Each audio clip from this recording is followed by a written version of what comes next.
Part 3లో చెప్తా అన్నాను కదా. నేనైతే అంతా అయిపోయింది, ప్రశాంతంగా ఉండొచ్చు అనుకున్నాను. బట్ అసలు ఏమీ అవ్వలేదు, ఇంకా అలానే ఉందని అప్పుడే తెలిసింది.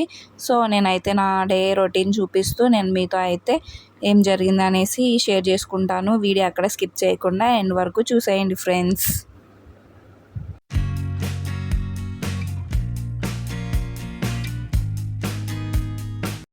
నాకు అప్పటికి అనిపించింది ఇప్పటి వరకు జరిగిన అన్ని ఇన్సిడెంట్స్ అయిపోయాయి అని. కానీ నేను మళ్ళీ మా అత్తగారింటికి వెళ్ళిన తర్వాత స్టార్ట్ అయిన విషయాలు మాత్రం నా జీవితంలో మర్చిపోలేని భయాలను మిగిల్చాయి. కొన్ని రోజులు అంతా నార్మల్గానే గడిచాయి. నేను కూడా ఇప్పుడు అంతా బాగుందని అనుకున్నా. కానీ ఒకరోజు రాత్రి వాష్రూమ్కి వెళ్ళినప్పుడు, మేము ఉండే హౌస్లో బయట ఉంటుంది అనమాట వాష్రూము, సందులో ఉంటుంది. సో నేనైతే ఎప్పుడూ భయపడి వాళ్ళని వీళ్ళని అయితే తీసుకొని వెళ్ళను. సో వాష్రూమ్కి నేను ఒక్కదాన్నే ఎప్పుడు వెళ్తాను, అలానే వెళ్ళాను అనమాట. సో వెళ్ళి వస్తుండగా మాకు ఇంటికి ముందు వాటర్ ట్యాంక్ ఉంటుంది అనమాట. దాని మీద ఏదో కూర్చున్న ఆకారం, హెయిర్ విరబూసుకొని కూర్చున్న ఆకారం అయితే కనపడింది. చూసి భయపడి గబగబా లోపలికైతే వెళ్ళిపోయాను. వెళ్ళి పడుకున్నాను అనమాట. ఏంటి నాకు మళ్ళీ ఇలా కనిపిస్తుంది అనే ఒక భయం అయితే వేసింది. సో పడుకున్నాను. ఆ రోజు అలా భయంగానే గడిచిపోయింది. ఇంట్లో ఎవరికి కూడా చెప్పలేదు. సో చూద్దాము, ఇది నేను ఏమైనా భ్రమపడ్డానా లేకపోతే నిజంగా జరుగుతుందా అనేసి అనుకున్నాను అనమాట.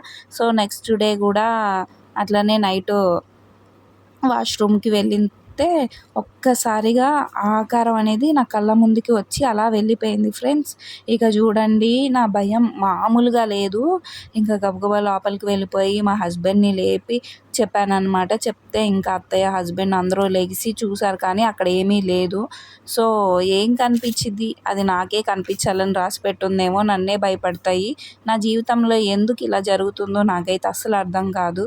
ఎందుకు ఎప్పుడు ఇలానే జరుగుతుంది, అసలు నా జీవితంలో ఇవన్నీ పోవా అని చెప్పేసి అనిపించిందనమాట.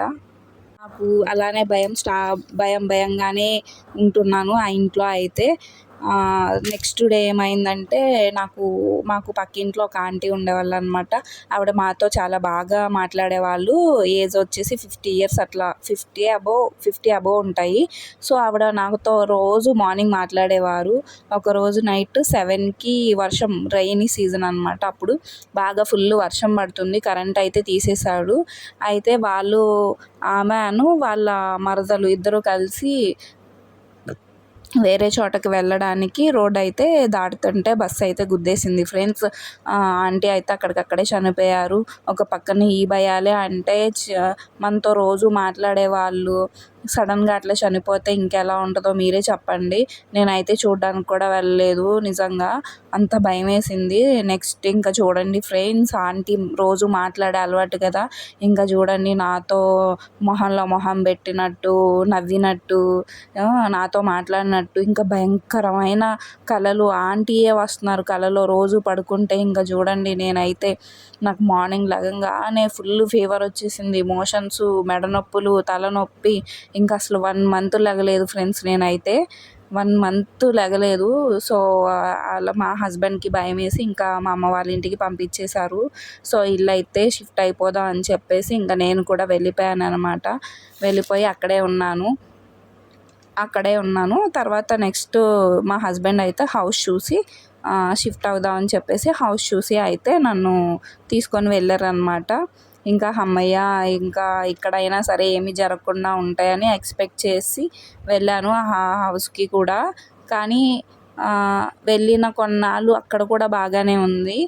ఎందుకు అసలు ఈ విచిత్రమైనవన్నీ నాకే జరుగుతున్నాయి అని చెప్పేసి నాకు అసలు ఈ టెన్షన్ మామూలుగా లేదు. అక్కడికి వెళ్ళిన తర్వాత కూడా కొన్ని రోజులు బాగానే ఉంది. తర్వాత మళ్ళీ అక్కడ కూడా స్టార్ట్ అయింది ఫ్రెండ్స్. ఇంకా ఇవన్నీ ఒక రేంజ్ అయితే అక్కడ మామూలు రేంజ్ కాదు అసలు. ఆ స్టోరీ మీరు వింటే ఏంటి ఇలా కూడా ఉంటారా, ఇలా కూడా ఉంటాయా అని చెప్పేసి మీరే అంటారు.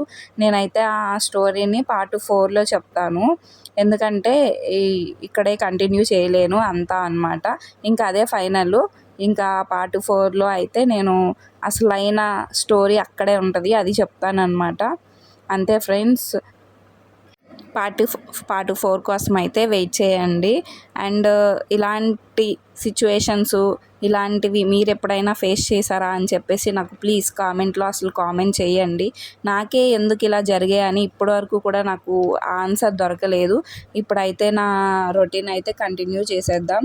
మా సిస్టర్ బర్త్డే అనమాట. నేనైతే తన కోసం కేక్ అనేది ప్రిపేర్ చేస్తున్నాను. మనకిష్టమైన వాళ్ళ కోసం మనసు పెట్టి చేస్తే ఏదైనా బాగా వస్తుంది అంటారు కదా. సో అలానే అంతకుముందు నేను కేక్స్ ఎన్నిసార్లు ట్రై చేసినా అస్సలు సరిగ్గా లోపల అయితే కుక్ అయ్యేది కాదు ఫ్రెండ్స్. ఇప్పుడైతే అది ఓవెన్లో పెట్టినా కూడా అంత టేస్ట్ అనిపించేది కాదు నాకు. కానీ ఈసారి చేసిన కేక్ అయితే చూడడానికైతే చాలా బాగుంది. తింటే ఎలా ఉంటుందో నాకైతే తెలీదు కానీ చూడడానికి మాత్రం అదిరిపోయింది. అంత బాగా కుదిరిందనమాట. ఇక్కడైతే నేను కేకు ప్రాసెస్ అనేది స్టార్ట్ చేశాను అనమాట. నైట్ 12కి అయితే విష్ చేయాలి కాబట్టి ఇప్పుడు నుంచి స్టార్ట్ చేసి దాన్ని రెడీ చేసి పెట్టుకుంటే అప్పుడు సర్ప్రైజ్ ఇవ్వచ్చు అనమాట. అందుకని నేనైతే కేక్ అనేది ప్రాసెస్ అయితే స్టార్ట్ చేసేసాను.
కేక్ బ్యాటర్ అయితే రెడీ చేసేసాను ఫ్రెండ్స్. అక్కడ ఓవెన్ కూడా ప్రీహీట్ అయితే చేసి పెట్టాను.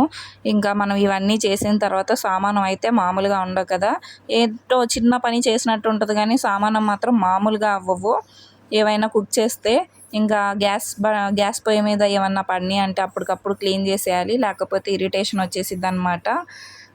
ప్రీహీట్ చేసిన తర్వాత ఇంకా నేనైతే ఓవెన్లో అయితే పెట్టేశాను అనమాట కేక్ని. 35 మినిట్స్ సెట్ చేశాను. 35 మినిట్స్కి మంచిగా కుక్ అయ్యిద్ది అనమాట. సో ఈ లోపల నేను ఇది పెట్టాను. బయట అయితే రెయిన్ అయితే స్టార్ట్ అయింది. క్లైమేట్ ఎంత కూల్గా ఉందంటే అంత కూల్గా ఉంది ఫ్రెండ్స్. చల్లగా అబ్బబ్బా! ఏ వర్షాకాలం వర్షాలు పడితే చాలా హ్యాపీగా ఉంటుంది. ఎందుకో తెలీదు కానీ ఆ ఫీలింగ్ వేరే ఉంటుందన్నమాట. ఆ వర్షం వల్ల ఏం చేశారు, కరెంట్ అయితే పవర్ అయితే ఆఫ్ చేశారనమాట. ఇంకా అమ్మో! కేక్ అయితే మధ్యలో ఆగిపోయింది. ఎలా వస్తుందో ఏంటో అనుకున్నాను కానీ వెంటనే ఇచ్చేశారు. 5 మినిట్స్కి ఇచ్చేశారు పవర్ అయితే. మళ్ళీ దాన్ని స్టార్ట్ చేసి అయితే మళ్ళీ పెట్టానన్నమాట.